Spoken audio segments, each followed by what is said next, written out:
I am Shayna Lang. I'm the Community Engagement Coordinator for IN.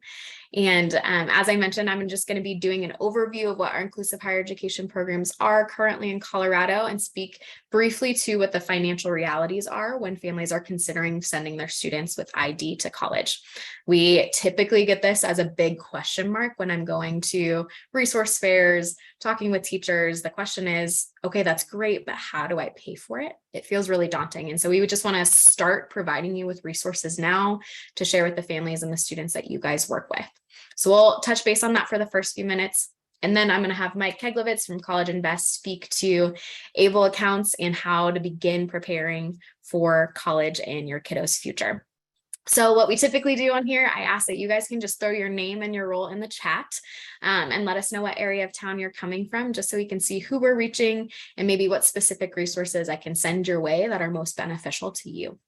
And as you guys are doing that, I'm going to make sure to keep an eye on the chat throughout our webinar. So if you guys have questions, go ahead and send those in there. I'll pause Mike if we need to say, hey, we have a question that's relevant right now, or maybe at the end, we'll wait to answer them just based on what the question is. But we want this to be interactive. We realize that financial conversations are nuanced and there's lots of questions that come up. So as much as we can answer your questions today, we want to do that. And if there's any more specific questions that we want to tackle afterwards, you'll have our contact information so that we can connect with you directly. But then as we continue through our sessions, we just ask for the ease of doing this presentation that you would have your mic and your video muted just to make it a bit easier. All right, so let's do a brief overview of inclusive higher education. So IN is a nonprofit organization that works to encourage and increase inclusive higher education options across the state of Colorado. So IN in particular does not offer inclusive higher education programs. We are not a program staff in particular, but we are working with colleges across the state to help them develop programs and provide program staff for students with intellectual disabilities. And really the hope for that is that we're seeing students with ID graduating from K-12 being able to go into further education so that they can get more meaningful outcomes in their future. We really want them to be focusing on academic growth, social development, and career advancement, all with independence looped into that. So that is who IN is. We really focus on outreach and education, resourcing our program staff, but also resourcing families and students that are interested in what higher education could look like for them. So this is our look at what the law has done over the years to be able to create inclusive higher education programs for students with intellectual disabilities. So in 2008, a law was passed at the national level to create programs across the states. It wasn't until 2014 that IN was created by a group of parents and advocates and teachers that said, we need inclusive higher education programs for our students here. And then it was in 2016 that we started our 3 programs that are currently still running strong at ACC, UCCS, and UNC. And I'll show you a breakdown of those programs. So in 2016, we started programs for students with intellectual disabilities to go to college. And it's been so exciting to see the outcome. We have 35 graduates since 2020. We are serving 70 students each year, and we're continuing to increase the amount of students that we're serving. So one of the big celebrations that we're giving is that a House bill was passed to give funding for more programs to develop here in Colorado. So coming this next year, starting in January, we're going to be seeing universities apply to a grant program to be able to start programs for inclusive higher education at their institution. So we're super excited about that growth and development. And all the while, we realize there's lots of questions on how do we get students to that. So that's what we want to address in our webinar today. So when we're looking at what is an inclusive higher education program, I just want to remind us that it's a really holistic program for students that would otherwise not be admitted to college. So students with intellectual disabilities typically are not receiving a general high school diploma or are unable to take SAT or ACT tests, or may not be able to meet a GPA requirement to get into college, and also would require lots of services and support to be successful. And so typically that group of students with intellectual disabilities really had this cliff after high school. What do we do next? Because we're not able to get to college, but we don't have the skills that we need for a meaningful job. And so we really wanted this to be creating a bridge. So this is for students with that level of need. where they don't have to apply to the typical college or using the typical entry criteria that other students would. So they apply to the programs directly, where they do not have to have those SAT or ACT scores, and they don't have to have a typical diploma. Really, what we're looking for is students that have completed K-12 or transition, they have an intellectual disability, and they have a desire to go to college and to live independently and to have a meaningful future and a meaningful job. That's really the criteria for entry in these programs. So when students are accepted into these programs, there's a focus on these 4 areas: academics, social engagement, career advancement, and independence. And I just want to hit on a couple of things with this. In the academic realm, students are pursuing a certificate at the institutions that they're enrolled in. So they're not degree seeking like bachelor's degree or master's. Instead, they're pursuing a certificate that we call the Comprehensive Higher Education Certificate. This certificate allows students with intellectual disabilities to receive modifications to their college courses. But the students are still fully included in those classes. They're attending with their peers. They might have a peer mentor or a staff support that's helping them in a class, but they're fully integrated into those courses. The outcome in terms of what work they're providing and the amount of assessments they're taking, things like that, they're allowed to receive modifications on so that the content meets their level. And because of that, they don't get a typical bachelor's. Instead, they're getting this certificate. But we're seeing across the state that that is going to grow and develop to be far more meaningful than maybe we assume. We are seeing with these 35 graduates that have a comprehensive higher education certificate, they can take that to an employer saying, here are the key classes that I've taken that have helped me develop skills for this particular job. And it adds some weight to their application and gives them more access to more jobs.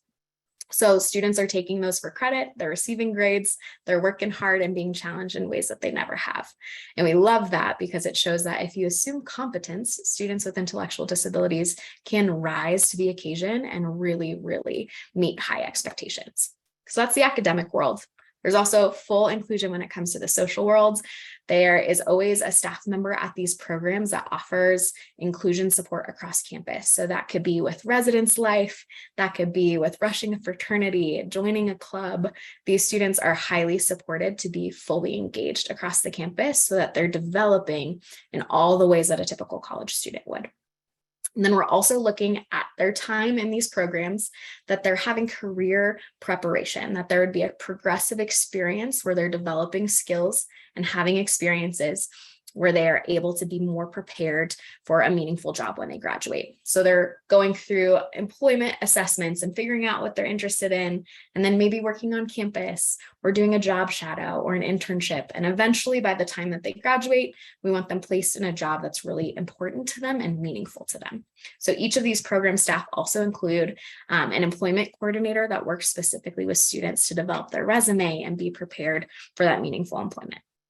And then the last piece is independence. We're seeing that students who graduate from these programs are growing in self-determination, self-advocacy, ownership of their schedules, all of those things, because these program staff work one-on-one with the students to develop those skills over time.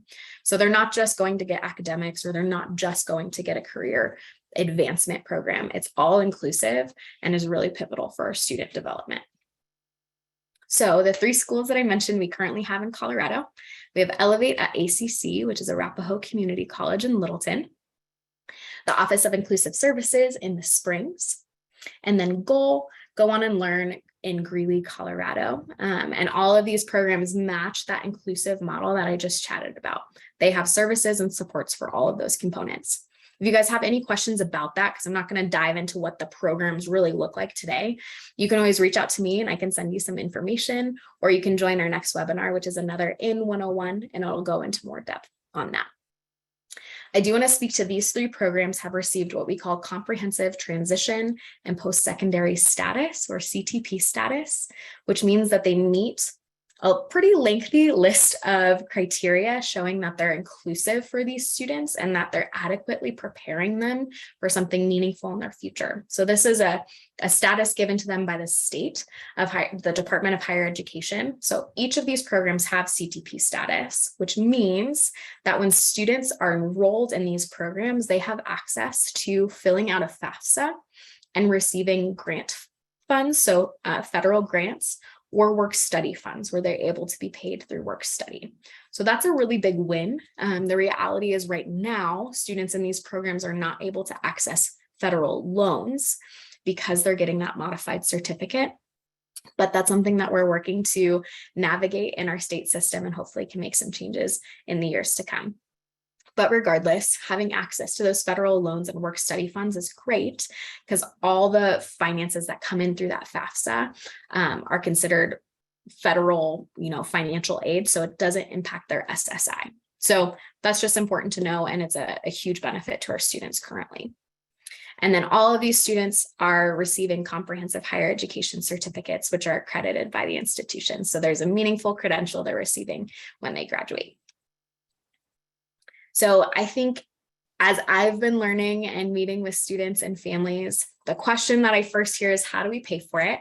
And then we talk a little bit about maybe how they could pay for it. But then the underlying question is like, what's the return of investment on this?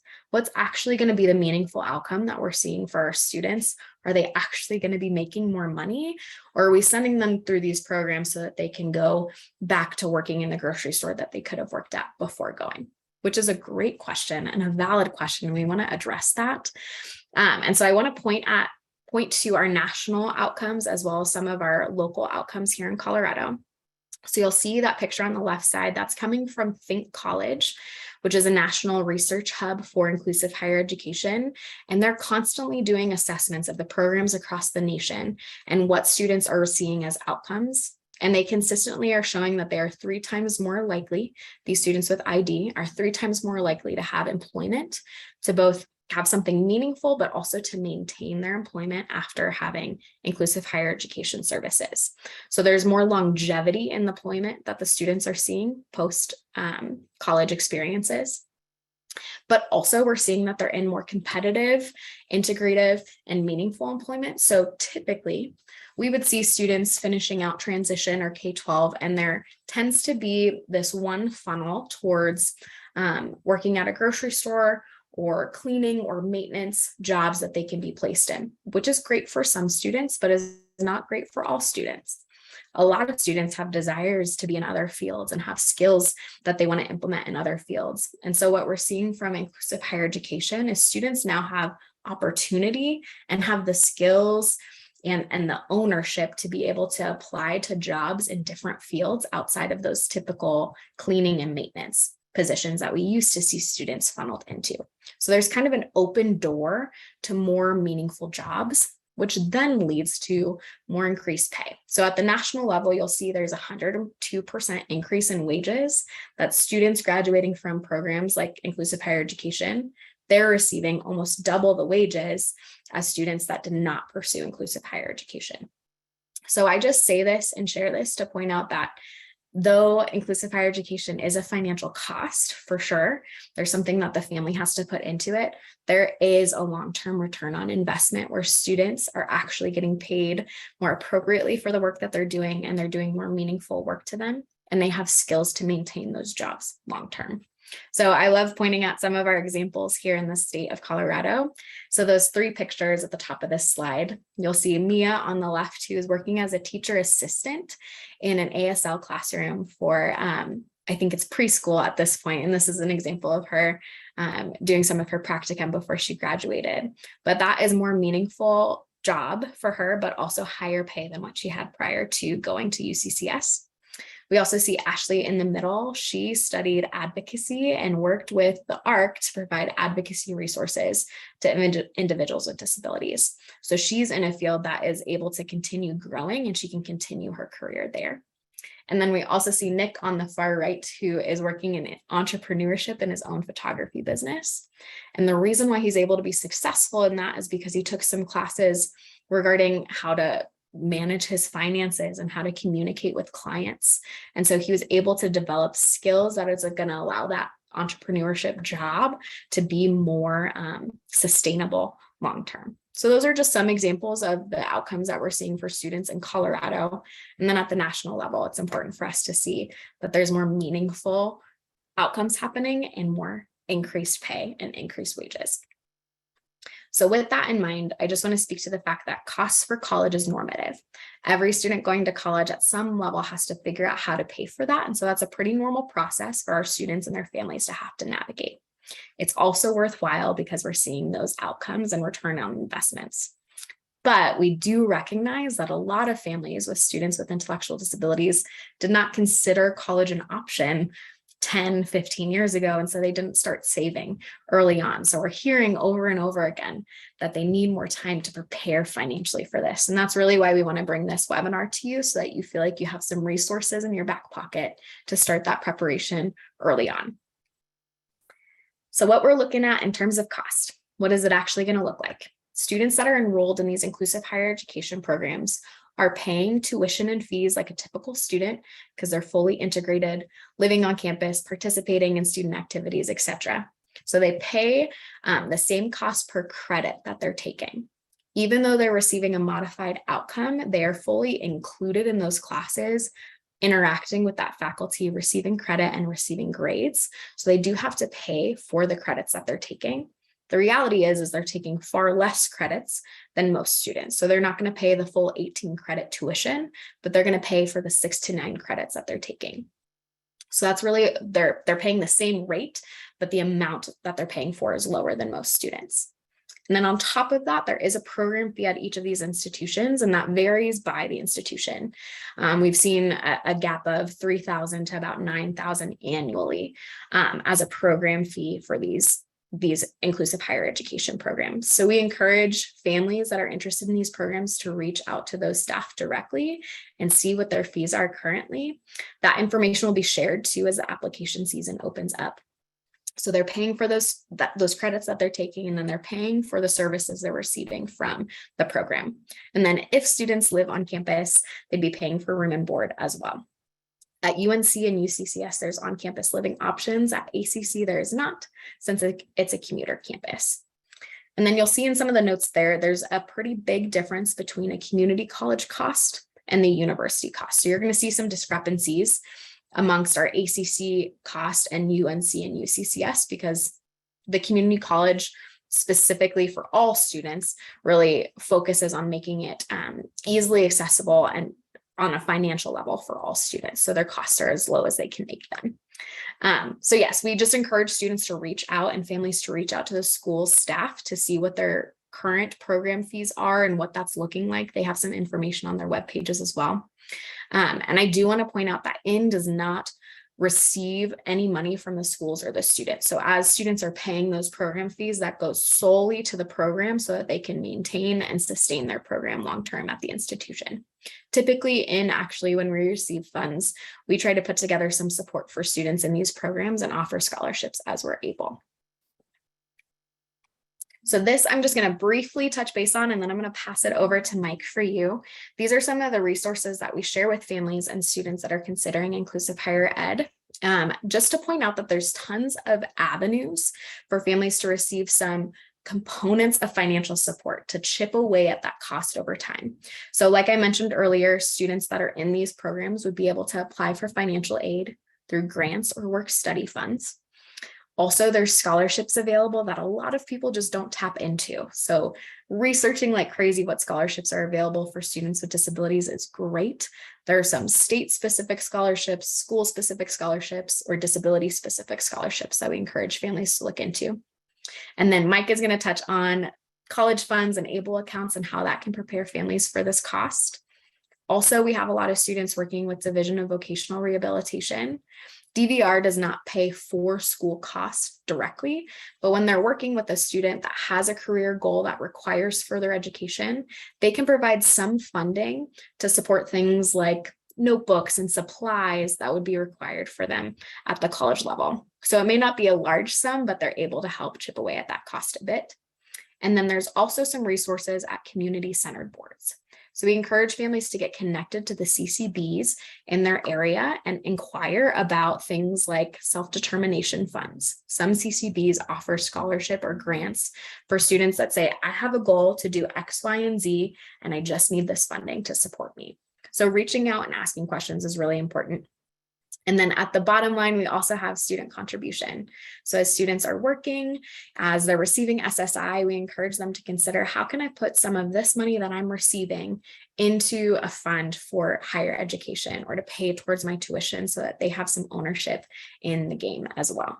So I know that all of that can be overwhelming and can be a lot to take in, but I really wanted to spend some time where you guys can hear from Mike, where he can speak to his expertise on how to prepare early on for higher ed. So Mike, I'm going to go ahead and stop my screen share so that you can hop on with Great. yours. Thank you so much. I am actually, can you enable me to screen share as well? I can. Just to give you a little background, so my name is Mike Keglovits, and I manage Colorado Able for the state of Colorado. To give you background, in 2014, it was passed federally. Achieving a better life experience is what ABLE stands for. And then each state had to adopt legislation. So the legislation basically said, whoever is managing the 529 or the college savings for each state is also going to manage ABLE, which is 529A in the tax code. So I'll address what the differences are. But Colorado ABLE is part of CollegeInvest, which is Colorado's program for saving for college. And technically, I'm a state employee. I work for the Department of Higher Ed. And we are a self-funded, independent nonprofit within the Department of Higher Ed. So I'm not a broker. I don't receive commission on anything. My role is to really make sure that we have a good product here in Colorado, and B, that I'm educating and teaching people about what ABLE accounts are and how they might be utilized. If people have any questions along the way, feel free to ask away, and if you don't, that's fine too. So the real significance on the ABLE accounts is it helps on the asset side of the federal means testing for SSI or for Medicaid. So anything in an ABLE account is not part of that calculation. So they can go beyond the $2,000 asset cap that SSI and that Medicaid have in place. Once money's in there, it grows tax deferred, and they also have tax-free access as long as it's going for qualified disability expenses. And I'll talk a little bit more about what those expenses are.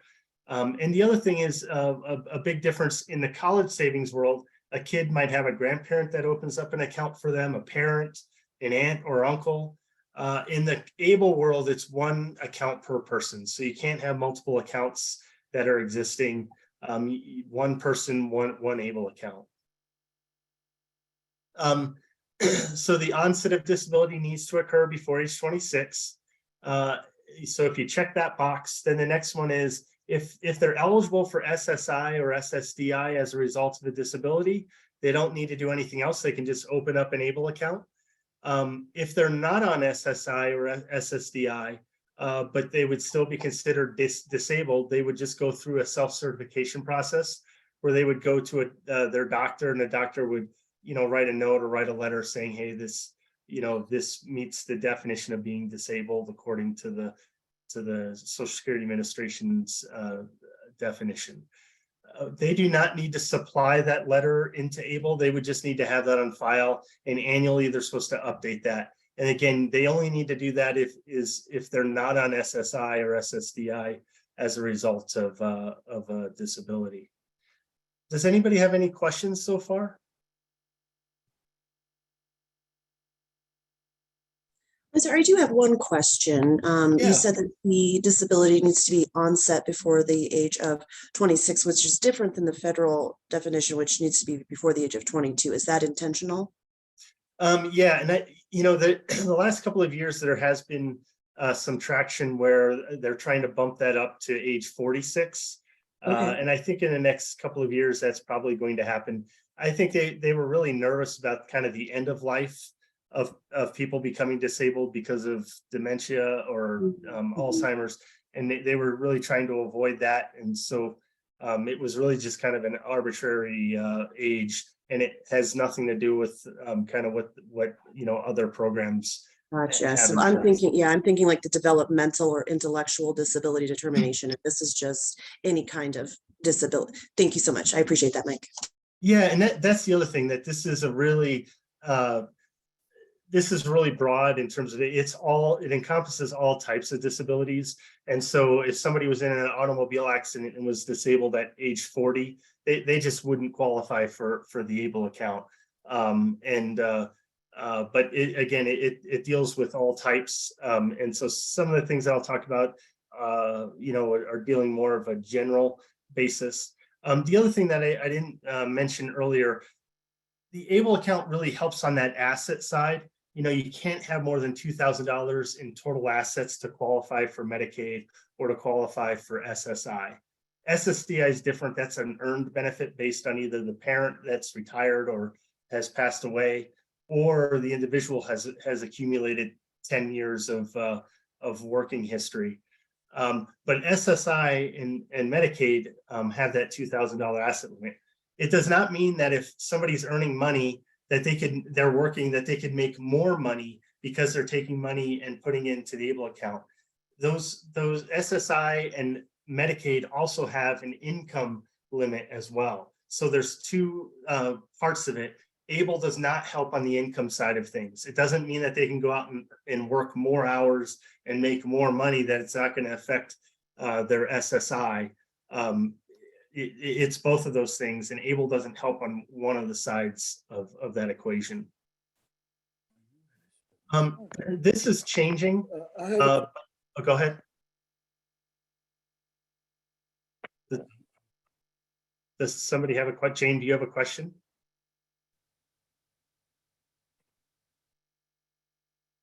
Okay. Yes, I have a question. Yes. My name is Martin. I'm the payee for my daughter. She has been on SSDI for several years. She's now 32, 33. She just got a job. I think you just answered my question. It would be ideal if she could take her income from the job and put it in an ABLE account. But I'm assuming, and the amount of money she's going to make per month is much greater than what is allowed under the income guideline. So I just want you to confirm that she just can't put it in ABLE and then it doesn't affect her SSDI. Correct. It is going to affect on the income side of things. But again, she can certainly put that money into the ABLE account. It just doesn't mean that it's not gonna. It could affect other it could affect the other stuff that's going on there. But she can certainly put it in, and Medicaid still has that that $2,000 asset limit. So if either now or down the road she's going to qualify for Medicaid, she may still want to put that money into ABLE. What's that? Sorry, she's already on Medicaid. Right. Okay. So yeah, so she has to stay under that $2,000 threshold. I see. Except Okay. if it's in an ABLE account, then thank you very much. that money it's not part of the calculation if it's in an ABLE account. So it's exempt. So that's what the significance of ABLE is. A lot of times people are working and they're just over. They might have $2,200 at the end of the month or $2,100, and that's too much. So they can take that $100 or $200, they can put it into ABLE, and now they can save for something rather than being in that spend down each month where, oh, I need to get below that threshold. I see. But if her income is greater than what Medicaid allows, then the resource part would be mute. Correct. Okay. And maybe I can offer a little bit of insight. I'm definitely not an expert, but from my experience, I've also heard that Social Security income may just be reduced by however much she's making over that. So let's just use round numbers. Let's say that the limit is $1,000 a month in income. And if she's receiving $1,200 in income, then she would just receive $200 less in her Social Security, because that would be sort of made up for with Yes. the income. I'm aware of the formula. Okay, does that help Yes. answer your question at all? Yes, very helpful. Thank you. Okay, and I'm sorry to interrupt, Mike. No, not at all. And honestly, I don't know how it affects SSDI versus SSI. SSDI being an earned benefit is affected differently than I think SSI, but I'm certainly not an expert on that. I only know general knowledge on that. Devil is in the details. Yeah, Just don't want to lose some Medicaid. correct. Yep. Yeah, so this only helps on the asset side. It does not help on the income side. That those are separate things to look at. So this is changing where I have on the slide currently until November 20th. The only people I can open up on behalf of somebody, if they're under 18, it can be a parent. And then if they're over 18, it's a legal guardian or an agent acting under the power of attorney. We do have power of attorney paperwork on our website, but it needs to be notarized. It's not the easiest thing in the world. November 20th, this is going away.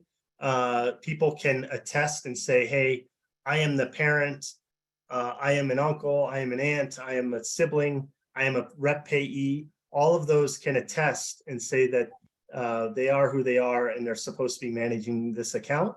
And then they'll be able to open it up on behalf. If somebody's capable of managing an account on their own, they can, if they're over 18, they can open up an ABLE account on their own, no problem. And then if somebody's not capable of managing a financial account, after November 20th, one of those people can attest on the website, and then they can open it up on behalf of that individual. So this is something else that is changing. Up until December 31st, Medicaid, if somebody opens up an ABLE account and they pass away, Medicaid can come back and recover from that. They could take some of it, they could take all of it, depending on how much they've paid out since the ABLE account was established. Once January comes around, HICPUF, Medicaid can no longer come back and recover from the account.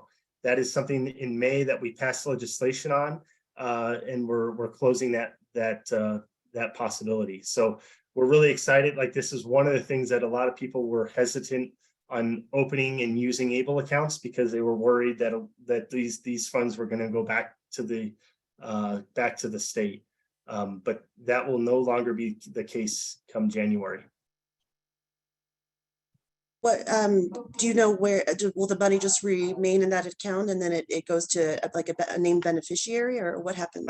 Yeah, so if they have a sibling, it can go to this that's has a disability, it can go there, and then it would follow the estate of that individual, the person with the ABLE account. So having a will, even if it was a basic will, might be a good idea. So probate can just kind of follow that rather than charge the estate to figure out where those funds should go. But yeah, so that's going to be a big difference. In an ABLE account, you can always do up to $16,000 per year.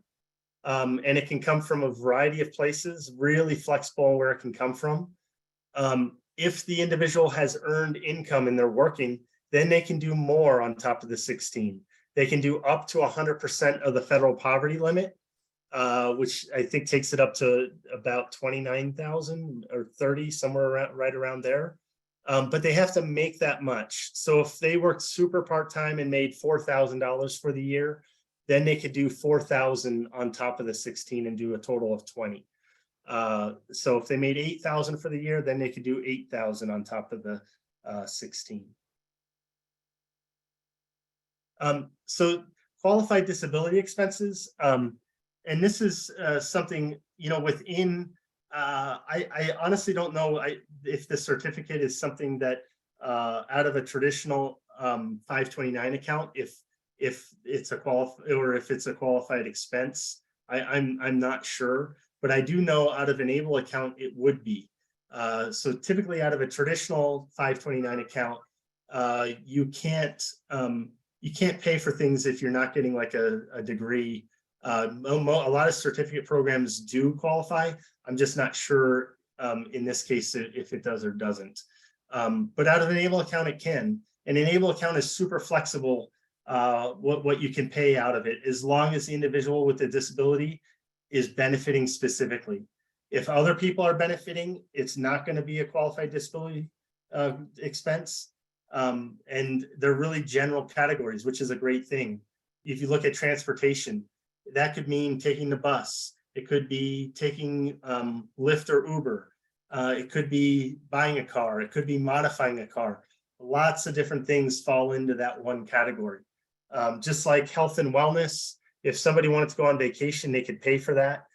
If they wanted to take somebody with them to help them and assist them, they could pay for that. They're just not paying for the whole family and all their friends to go on that trip.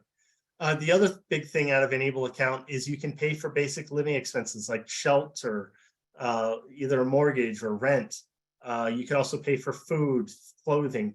Out of like a special needs trust, you can't pay for those things. So some families are using it where they're transferring money from the trust and putting it into an ABLE account so that it's a lot more usable.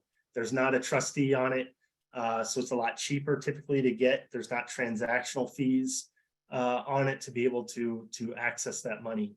Likewise, families might have been saving money into a 529 account, and it, maybe it covers in programs, maybe it doesn't. If it doesn't, you can take that money, put it into ABLE, and now you can use it for higher ed. That's not a problem.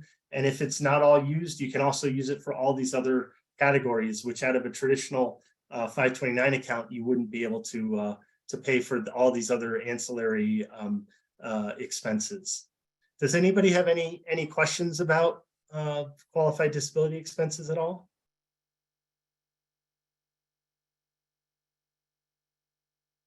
Anything that also keeps a household up and running is also allowed out of an ABLE account. So you can pay for electricity and gas and anything to keep a household up and running are also acceptable disability expenses, which again is a big difference between special needs trust, because you can't pay for housing out of a trust.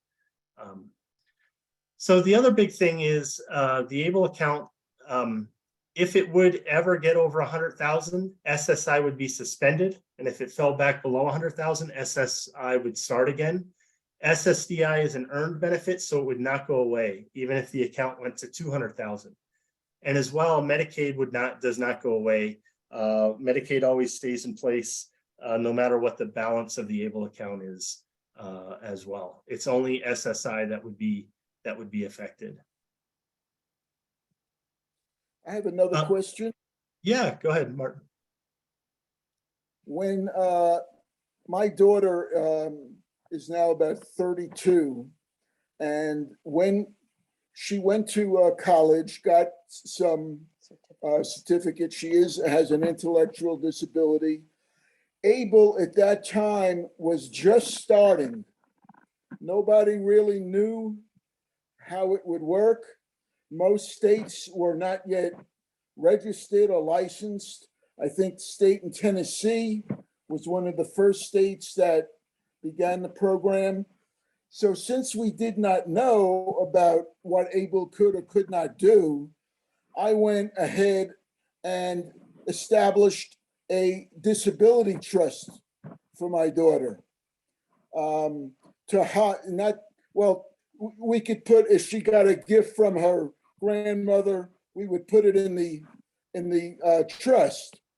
So what would be advantageous about ABLE in regard to the disability trust that was drawn up a few years ago? Yeah, so a couple of things. One, out of the trust, you can't pay for housing, you can't pay for food or clothing, like those basic living expenses. Out of an ABLE account, you can. So some people are taking money from the trust, putting it into the ABLE account to make it a lot more accessible. I don't know who the trustee is, but sometimes like banks, if they're managing the account, the trust, a lot of times they charge like 1% on what's in there, and so they can be fairly expensive, A, to manage, and also B, to set up.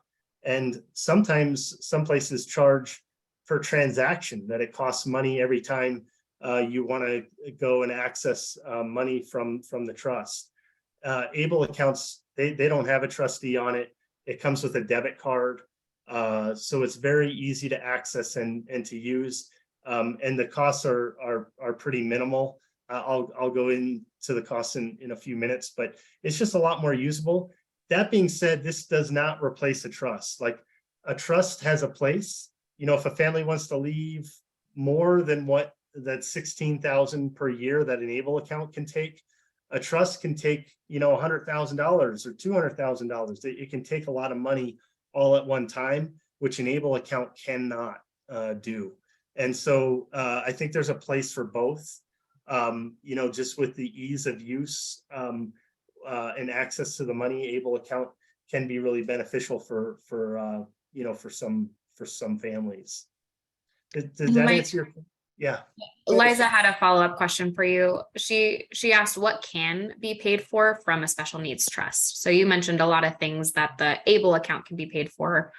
What would allow somebody to take money out of that special needs trust?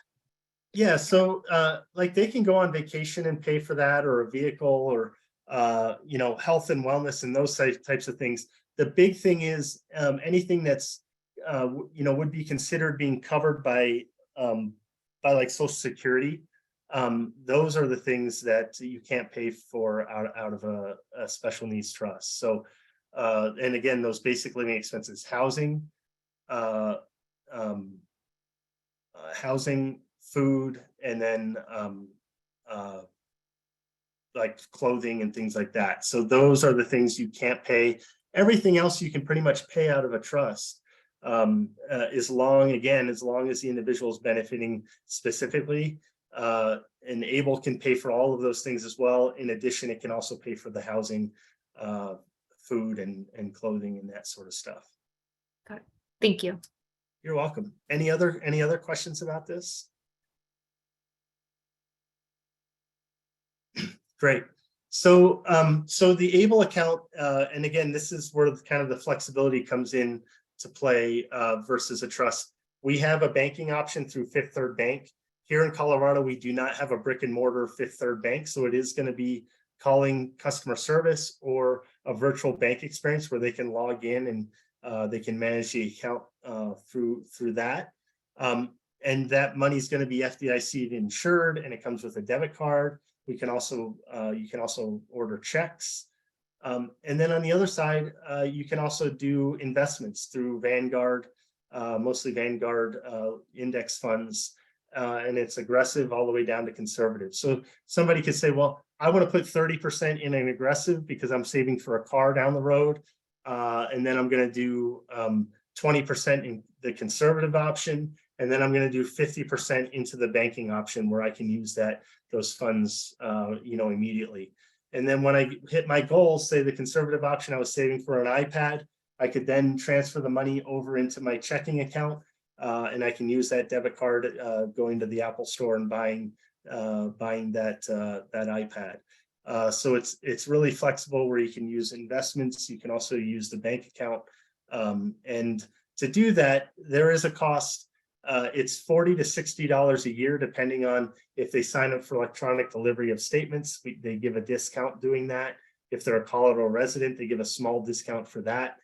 So if you opt into both of those, then it's going to be $10 a quarter, which comes out to $40 a year. To be able to have access to either the checking or the investment or both for that.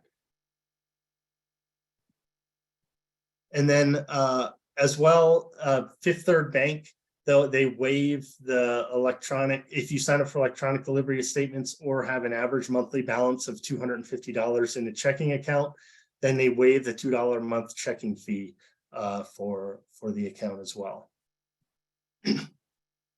So at this point, you're like, holy moly, this is the answer to every question we had. That Mike's so engaging in this presentation.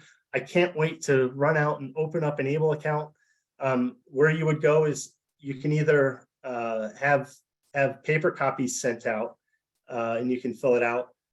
You can also download the PDFs from our website of the application, or you can also do it digitally. So you can go to our website and click the enroll button. Our website is coloradoable.org. I'd encourage you to read the plan disclosure documents if you're having trouble sleeping at night, because it's 130 pages of pure excitement. And then after that, if you figure, hey, this is really good, this is the information that you would want to have: the date of birth, social, and if you have a checking or savings that you'd want to either do a monthly transfer of funds or just setting it up where as need be, you could log in and transfer money from a checking account into an Able account. You can also set that up as well. And then this would be the enrollment if you needed help, the customer service line for it. So I had mentioned that there was some legislation that was passed. This was back in May. The first thing that was in that was no Medicaid recovery. So we've gotten rid of that starting January 1.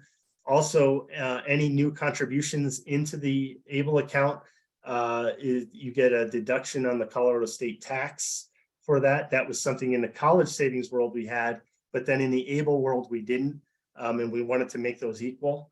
And then finally, we have that hierarchy of that people can attest and open up on behalf of someone without having guardianship paperwork and without having the power of attorney being an agent on that as well. And as well, Colorado, we are also offering anybody that opens up a new account, we will put $25 to help them get started. So we'll help defer some of those costs in terms of that quarterly $10 cost. We'll put in $25 to get you started. And then finally, if you have questions or how you can use this to help fund higher education or any other questions, I talk to people every day that are trying to navigate, Social Security. They're trying to navigate Medicaid. If I can help or assist in terms of the Able world, I'd be happy to have a chat with you and explain any details that I might have missed, and feel free to use me as a resource. Does anybody have any other questions or comments or thoughts?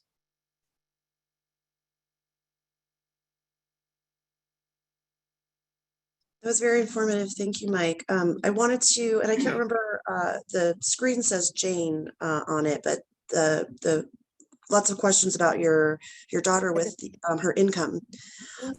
I just also wanted to add that there are also benefits counselors that you can reach out to at places like Benefits in Action. And I believe Easter Seals also has someone like that can do like sort of like financial counseling, and will like tell your daughter, if you make this much, then your Social Security will be reduced, so that you can have like a little bit of an idea of what that will look like. So again, that's Benefits in Action or Easter Seals, and you can talk to a benefits coordinator. Thank you. Yeah, and just to jump off of that, I appreciate that so much, Ashley. What I'll do after this presentation, when I send you guys the recording, I'm also going to send you a link to a webinar that was done from a benefits counselor regarding inclusive higher education. I know, Jane, your guys' questions are a little bit more post higher ed, but I will send that so you guys have some access to that. And I know they have a really new updated website that gives lots of information. So I'll link that in an email to you guys as well, just so you have that right on hand and you can get connected with somebody to speak to your specific needs. That's great. Thank you. That would be helpful because I'm new to all this. Yeah, and it can feel like a really overwhelming world, and yeah, when we present all of this information, I think the ideal is, oh, we're going to be so helpful, but then sometimes that can feel like a lot to take in. So I want to speak to this as like an overarching view of what are some of the options. And then hopefully you guys know now you can reach out to me, you can reach out to Mike directly to say, okay, now I need somebody specific for this topic or specific for this scenario in my life. We want you guys to know faces that can connect you to the right people. So hopefully that's what you can take from this too. So Mike, we really appreciate you being a resource and being available to them. Awesome. Yeah. Any other questions that are popping up in regards to ABLE accounts or in regards to inclusive higher ed that we can tackle before we head out? Awesome. Okay, everyone. Well, I appreciate you taking the time to join us. Like I said, I will send you guys this recording. I'll also send you our slides and some links to some helpful resources like benefits counseling and some previous webinars. So keep an eye out for that either at the end of today or early tomorrow so that you have that on hand. Okay. Thank you very much. This was very helpful. Good. I'm glad. Thank you for coming. We appreciate it.